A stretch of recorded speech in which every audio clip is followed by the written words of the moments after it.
Hola, ¿qué tal? Soy Miguel Gómez, consejero financiero. Bienvenidos a otro episodio de Dinero en Español. El tema de hoy, ansiedad electoral. ¿Qué hacer con tu dinero? Comenzamos.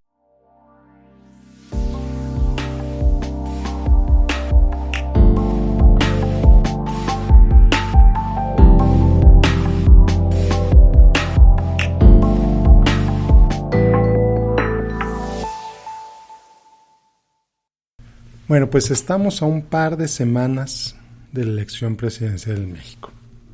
Bueno, si vives en México, evidentemente esto no te lo tengo que decir, es algo que pues muy seguramente está presente todo el tiempo en tu mente.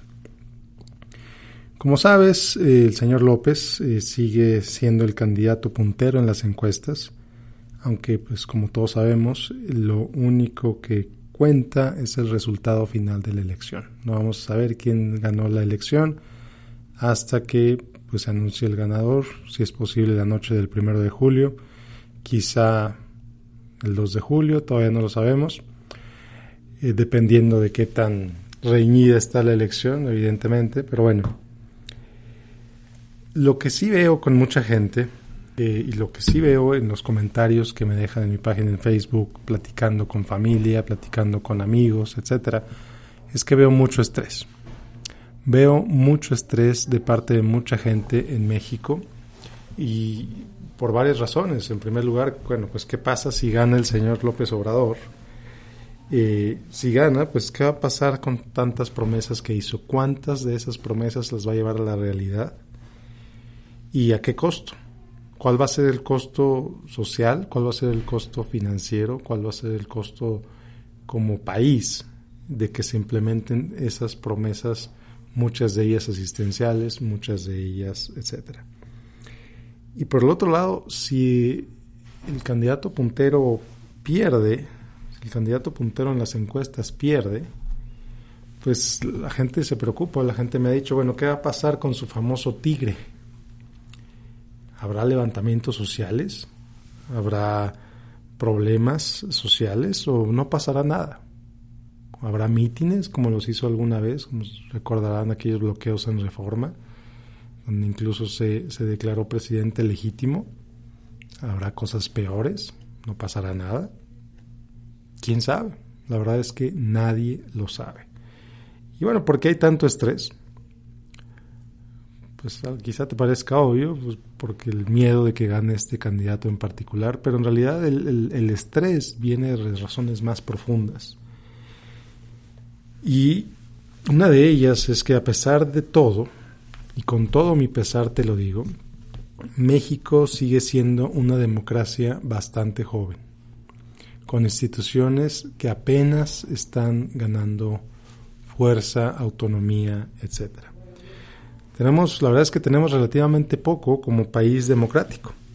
La verdad es que durante siglos tenemos 500 años de historia y si te vas más atrás tenemos 2000 años de historia en la que tuvimos gobernantes imperiales, tuvimos gobernantes caudillos, tuvimos gobernantes revolucionarios, tuvimos gobernantes militares, virreyes, tlatoanis, en los que por siglos en México, en el país se hacía lo que el líder en turno decía. Si al líder en turno no le gustaba X película, o si su esposa no le gustaba X película, esa película no se iba a transmitir en el país. Vivimos en épocas en las que si el gobierno decía que el precio del frijol debería ser tal, eso debería costar el frijol en todo el país, independientemente de los costos de producción, independientemente de cuánto cuesta en el mercado internacional. Si el presidente dice que el frijol debe costar tanto, eso debe costar el frijol. Lo mismo con la harina, lo mismo con el maíz, lo mismo con la gasolina, etcétera, etcétera, etcétera. Entonces, hemos vivido por siglos en un país en el que el presidente decía y el país hacía. Y evidentemente esto llevaba a una falta de división de poderes. El presidente ponía y quitaba a su antojo. El amiguismo, el compadrazgo, el gobierno de cuates era la norma, el estilo mexicano de hacer las cosas. Y en algunos sectores todavía es así, no lo voy a negar. En algunos sectores, en algunas regiones del país, el gobernador manda, el alcalde manda, y lo que ellos dicen es lo que se hace. Entonces, ¿qué es lo que esto genera? Instituciones sin fuerza, instituciones sin continuidad, en las que si el presidente decía, bien, de estos programas que se han hecho los últimos 3 años ya no me gustan, ahora voy a hacer otros, se hacía. Y toda la burocracia que se instituyó para hacer esos programas, hacerlo a un lado. Y así, entonces, esa poca fortaleza institucional y esa total y absoluto poder en el gobierno en turno, pues implicaba cambios en toda la estructura gubernamental, a veces de un día para otro. Y si no niego que esto siga sucediendo, esto sigue sucediendo, pero ciertamente se ha reducido en los últimos 25 años. Entonces resulta que a pesar de que México como país tiene más de 2000 años de historia, en realidad tenemos menos de 30 años como país democrático. Menos de 30 años. La democracia o principios de democracia apenas empezaban a ver un poquito con el presidente Ernesto Zedillo. Luego se fortaleció un poco más y llegó Vicente Fox. Evidentemente llegó Calderón y luego llegó el presidente Peña Nieto, etc. Entonces, pues sí, tenemos instituciones relativamente débiles. México como país es una economía bastante grande, entre las 20 economías más grandes del mundo, con una producción, así que de todos los sectores bastante elevada, el sector turismo, el sector agropecuario, el sector minero, el sector manufacturero, etcétera, son industrias fuertes. Pero ¿qué pasa? Pues a pesar de ello, el gobierno o el candidato en líder, pues pretende que el gobierno empiece a recuperar poder. Que el gobierno empiece a recuperar poder sobre los precios de los productos básicos, sobre el precio de la gasolina otra vez, sobre etcétera, etcétera, etcétera. Entonces, ¿qué va a llevar esto? Mayores costos para todos. Mayores costos para el gobierno. Podría llevar inflación, como ya pasó antes.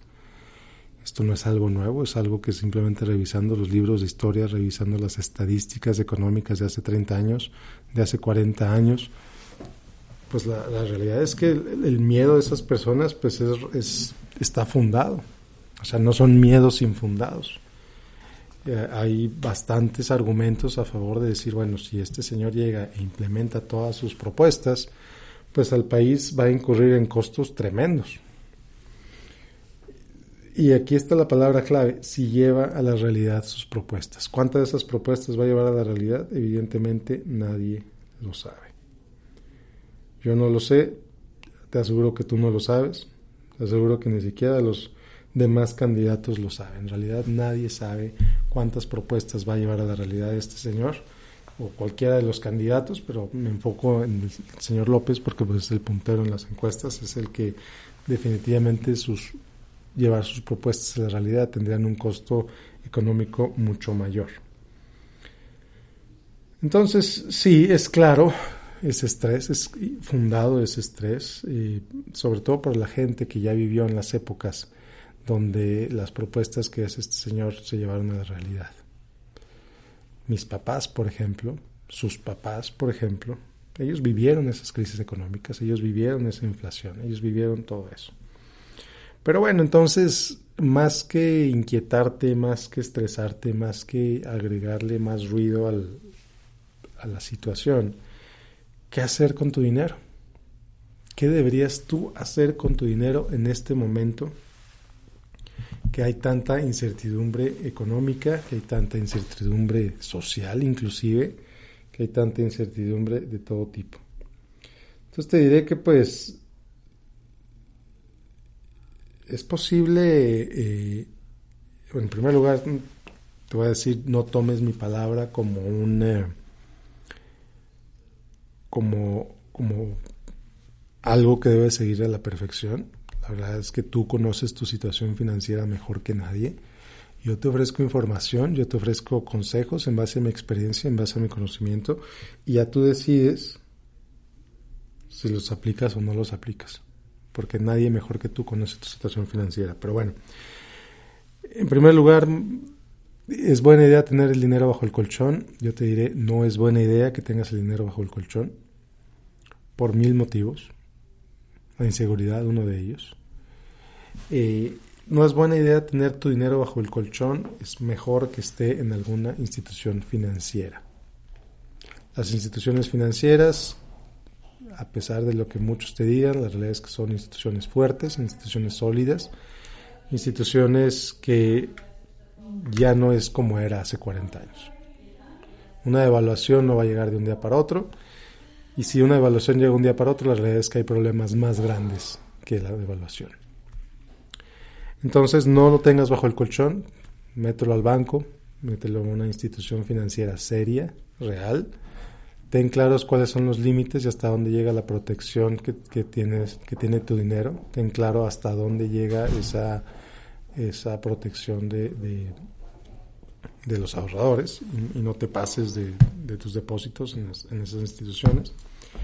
Si tienes miedo a lo que ocurre en el corto plazo, si tienes miedo que gane el señor López, si tienes miedo de que venga una crisis, entonces te diré, no inviertas tu dinero en instrumentos diseñados para largo plazo. No te enganches en algo que te compromete a 20 años si tienes miedo de lo que pase en los próximos 3 meses. No tiene caso, no tiene sentido, sobre todo porque si efectivamente se viene una crisis, si efectivamente se viene una situación financiera difícil, pues va a ser difícil para ti sacar tu dinero de ese producto que está diseñado para 20 años. O si el mercado financiero baja y era tu dinero, tu fondo de emergencia, en realidad es que no tenías razón para invertirlo ahí. No hay razón para invertir tu dinero. En primer lugar, si tienes miedo de lo que pasa en el corto plazo, si tienes...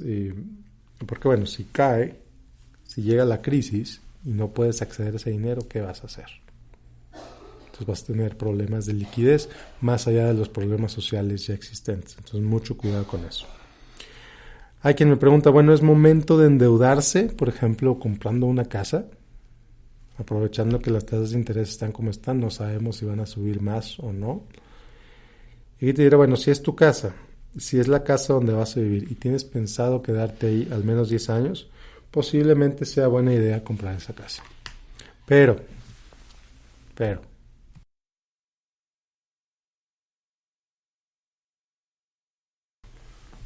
si estás considerando comprar una segunda casa, una propiedad como inversión, estás pensando comprar algo para rentarlo, por ejemplo, quizá te convendría más, en lugar de comprar solo una casa, quizá te convendría más poner tu dinero en un instrumento diversificado.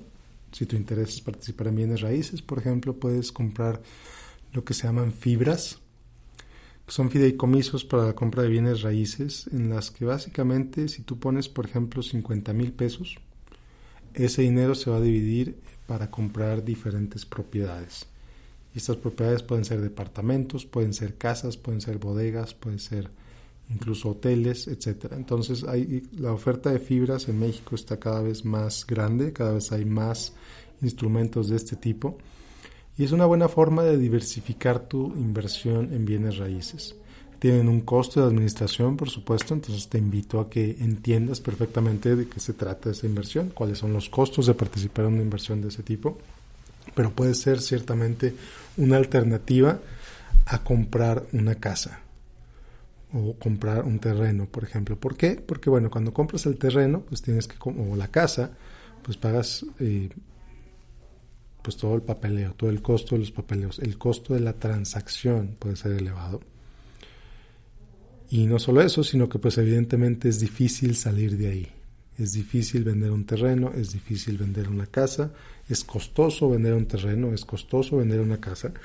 En cambio, si lo haces si lo haces a través de la fibra, si compras bienes raíces a través de la fibra, pues ciertamente puede ser más económico y también puede ser más barato, más fácil salir de ahí. La liquidez es mucho mayor. Entonces quizá las fibras sean una buena opción. En Google hay mucha información al respecto. Asegúrate que si vas a invertir en una fibra, que lo hagas en alguna que está propiamente registrada ante las autoridades del gobierno y que entiendas los costos, requisitos, limitaciones en liquidez si las hay, etcétera. También me han preguntado, bueno, ¿es buena idea comprar dólares? Y aquí te diré, bueno, es buena idea en el sentido de que sí, es posible de que suba o que baje en el corto plazo. Si compras dólares, es simplemente un ejercicio especulativo, es decir, de alto riesgo. Si compras $10,000 y de repente el dólar sube 3 pesos a 24 o 25 pesos, pues ya ganaste 30,000 pesos. Maravilloso. 30,000 pesos de ganancia en el corto plazo, pues pueden ser bastante interesantes. Lo mismo pasa si el dólar baja. Entonces, ten claro que comprar dólares es una situación especulativa. Si estás pensando viajar a Estados Unidos, por ejemplo, o viajar a Europa el próximo año, quizás sea una buena idea de proteger el costo de tu boleto, el costo de tu viaje desde ahora. Ya estás al convertir dólares que te vas a gastar en menos de un año, pues estás ahora sí que amarrando el precio de esos dólares. Te estás protegiendo de que el dólar suba. Me han preguntado también, bueno, ¿es momento de invertir en la bolsa o en instrumentos similares? Y aquí te diré, si tu plazo de inversión es al menos de 10 años, quizás sí es buena idea invertir en la bolsa, pero teniendo claro que invertir en la bolsa es una decisión y es un mecanismo diseñado para el largo plazo. Si quieres apostarle, si quieres comprar y vender en 3 meses, si quieres comprar y vender en 6 meses, si quieres comprar y vender el mismo día, siempre te lo he dicho, mi sugerencia es vete al casino. Es más divertido, es más entretenido, tienes más control sobre cuánto dinero puedes perder. Si no quieres invertir por al menos 10 años, la bolsa no es para ti, instrumentos que invierten en la bolsa no son para ti. Al menos de 10 años, adelante. Independientemente de la situación del país, sí, absolutamente, porque otra vez estamos hablando de una inversión de largo plazo y tú estás esperando obtener resultados en el largo plazo. Cuando inviertes en la bolsa no te importa lo que pase hoy o mañana con las acciones. Otra vez, cuando inviertes en la bolsa no te importa lo que pasa con las acciones hoy o mañana. Cuando apuestas en la bolsa, sin duda sí te importa. Entonces, no apuestes, invierte. Entonces, la invitación que te tengo para ti, sí, entiendo la ansiedad, entiendo el miedo. Como dije al principio, es un miedo fundado, es un miedo con sentido. Es un miedo que la realidad no te lleva a ningún lado y no te genera absolutamente nada, más que miedo. Quizá te eleva la presión, quizá te genera problemas en tu salud. Entonces piensa si en verdad te conviene vivir con ese miedo. Si en verdad te conviene vivir con esa ansiedad. Yo soy de la opinión que no. Te invito a que te alejes de esas causas de ansiedad. Si son las noticias, aléjate de las noticias, deja de ver noticias. Si son las redes sociales, aléjate de las redes sociales, que es muy difícil alejarte de las redes sociales. Ok, deja de seguir las páginas, deja de seguir a la gente que te genera ese tipo de ansiedad y úsalas para cosas productivas.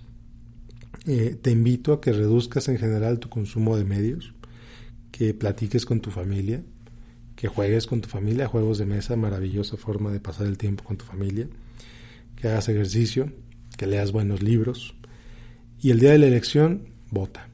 El voto sin duda hace una diferencia y te diré que sigue con tu vida. Sigue con tu vida hacia adelante. El presidente no tiene poder sobre ti. Sí, entiendo que podría tomar decisiones que puedan afectar tu vida, como ya ha pasado muchas veces, pero la realidad es que aquí seguimos. La realidad es que aquí sigues, la realidad es que aquí sigo. Y si algo, ya nada más para cerrar, si algo nos enseñan los desastres naturales es la resiliencia que tiene el pueblo de México. Así que adelante, siempre hacia adelante, trabajemos por la vida que queremos, no dejemos que la ansiedad de la elección nos gane. Trabajemos hacia adelante, trabaja, vive, goza, disfruta, que para eso es esta vida, y avanza siempre para adelante. No tan adelante como la ansiedad, no tan adelante como para que te genere ansiedad, pero adelante. Muchas gracias por escucharme. Soy Miguel Gómez, consejero financiero. Como siempre, te invito a que me sigas en facebook.com/Miguel Gómez Consejero. Estoy a punto de relanzar mi blog en español y estoy a punto de lanzar un podcast en inglés que se va a llamar Love Where Your Money Goes. Ya te pasaré los detalles más adelante. Si te gustó este podcast, hago 2 invitaciones. Número 1, que lo compartas con tus amigos o con quienes crea que le puede servir. Y número 2, que me dejes tu review en iTunes. Esos reviews me ayudan mucho a llegar a cada vez más gente. Y bueno, muchas gracias por acompañarme el día de hoy. Que tengas un excelente día. Nos vemos la próxima con otro episodio de Dinero en Español.